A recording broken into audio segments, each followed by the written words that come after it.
Hi guys, this is Majid, and I'm a Golden Glove, Blue and Gold national champion kickboxing, national and US #1, and world champion in Japan in kickboxing. So I would like to show you how people ask me about how to make a punch. So when you close your hand, first of all, you don't make a punch just like this, you hold it. You have to squeeze your fingers all the way up till they fall in the first area of your fingers. And now when I close the punch in, remember these are all even, so it's flat. People talk about hitting the first two knuckles. It's impossible. If you do it, you see this bone, I broke this one. You see this bone, I broke this one. So did my Sensei Benny. So you cannot hit one or two, even though my knuckles are very well developed. I've been practicing on the Japanese Bushido way, hitting the Makiwara board all the time, hitting the wooden board constantly. It's hard, but you develop a callus and you develop a conditioning here, but you still in a real fight. You don't hit the first two knuckles. You try to hit the flat. If you see boxing, it's flat-handed. Now, let me tell you about Makiwara, Japanese way of punching.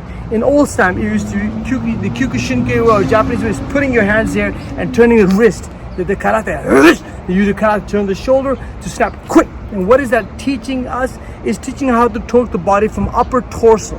And here comes the boxing. And what is boxing? Boxing is more standing to your stance, not square, but stance-ward. So you have the ability to move and to open up your hands. And so what is a jab? So jab start with the punch. My hands are still here. It does not turn till last minute. It comes up to and turns. And now watch the most important part people don't know about the jab. It's the shoulder facing 12 o'clock. And my shoulder is protected. It's not like this. It's my shoulder.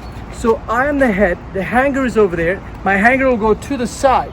So when I go hanger to the side, you can see my leverage is different. I don't want to break the car, but I want to see the leverages with the back. You see the car moving? It shakes, because if I do with the hand press, it's a lot of muscle work. But with the leverage, you're using your back.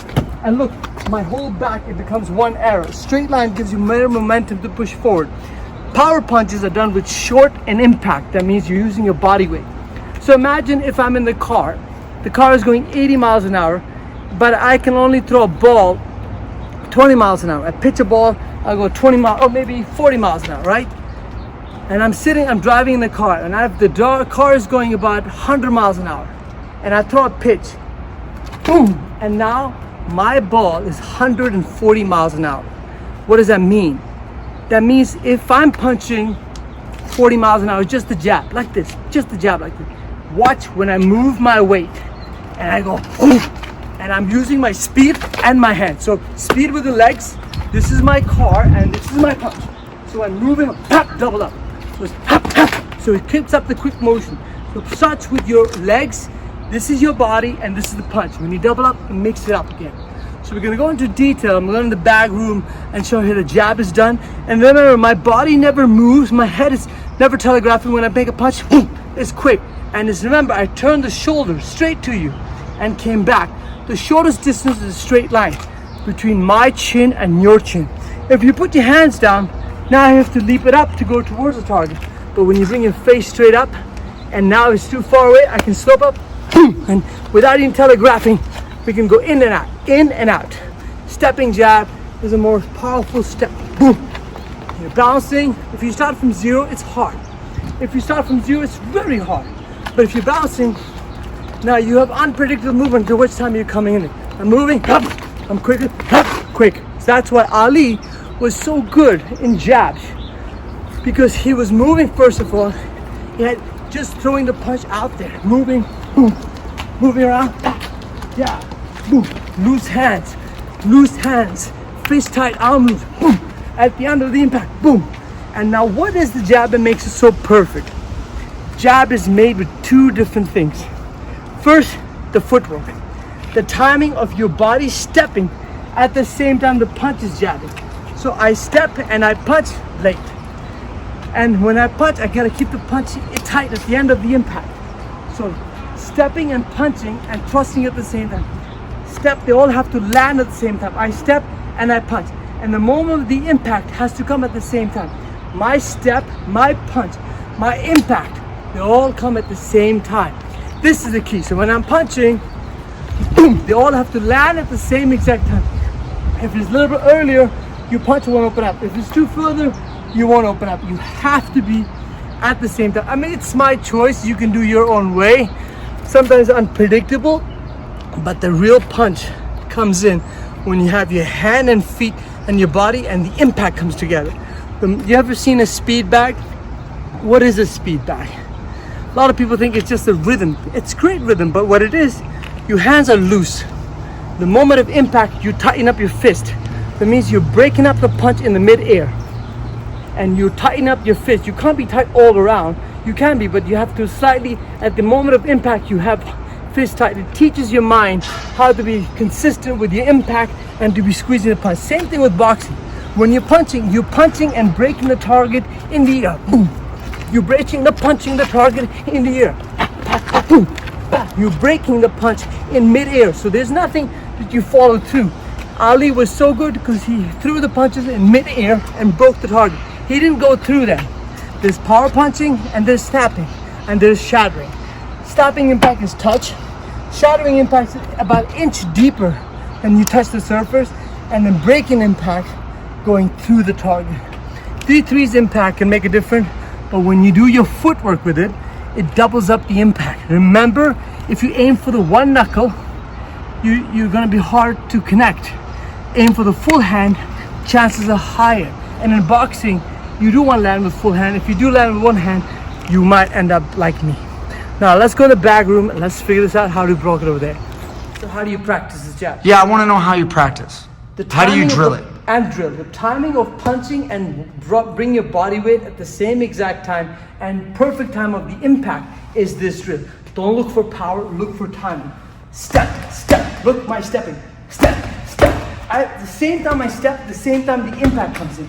You can make the punch longer, ha, ha, or you can make it shorter, ha, ha. So watch my step, step, step, look, simple. Step, step, look, step, step. There you go. You can make the fist tight, but right now you're teaching the timing. So, ha, ha, see, look at me. Ha, ha. I step, I don't have to look at the back because I know my distance will tell me. Ha, ha, there you go. Ha, ha, see? I step and I punch. Ha, ha, there you go. Ha, ha, ha, ha. Good. This is short and cock impact. You can generate power from a short distance just by transferring your weight. My weight transfers, then the power comes to my hand. Ha, okay, I'm opening my hand. I can just shoot tight. Just the belly weight generates the power for now. So I'm coming back. Let me clean up this thing. I have nothing against the two knuckles. It's true. I was trained myself. Look at this. Two knuckle push up. All my life I'm doing it. But when it comes to practical fighting, yes, two knuckles, if you land, is great. But sometimes you end up catching one knuckle. And this is why you break these hands. Sensei Benny, both of us have the same problem. And we all do. We aim for the knuckles, but the idea is when you're wearing a glove, you don't have that option to make a mistake because your idea is with the flat hand forward. So when we're standing in the boxing stance, watch me, my hands are just by my jaw. The idea is not to pick up the elbow, and remember why I said when you push a car, you put the elbows into your body because that has bigger leverage. As compared to picking the elbows, it has no leverage because you're using your tricep and the shoulder. So I'm not an expert in boxing, but I can show you some of the good stuff they can do. Wait. You're not an expert in boxing? Just, maybe I don't know, just won the Golden Glove, Bunga National Fighter of the Year. Okay. But professional. But still, yeah. I'm not considered. I know what you mean. I know what you mean. You weren't like Floyd Mayweather, Oscar De La Hoya. I did work with James Toney for all his boxing camps. And James Toney, one of the best cruiserweight to middleweight to heavyweight champion after he knocked out Evander Holyfield with a body shot. He ended his career. But how did I know about this jabs working with him and Stan Ward, 8-time California heavyweight champion? It's because they generate power in a very different way. Now let me explain to you what karate punches is. See, this is karate. They teach you how to karate. They teach you how to use your core and to turn. You're standing square. In boxing, they teach you use your shoulder like turning your shoulder into it, and then you turn the right hand into it. Now, I want to explain what boxing and karate we're trying to do. There's nothing wrong with karate, and there's nothing wrong with boxing. In fact, they both work. But what was karate? Karate was from close range impact. They teach you how to generate close impact. And that's why Bruce Lee was doing short inch punches. He did short 6-inch punches. What was 6-inch punches? He is actually trying to generate power from 6 inches by using his body weight, by turning someone. That's what he did. He used his body weight by twisting the weight into a short second. So karate was this. Karate was based on 6 inches of punches from short range, from generating power from short.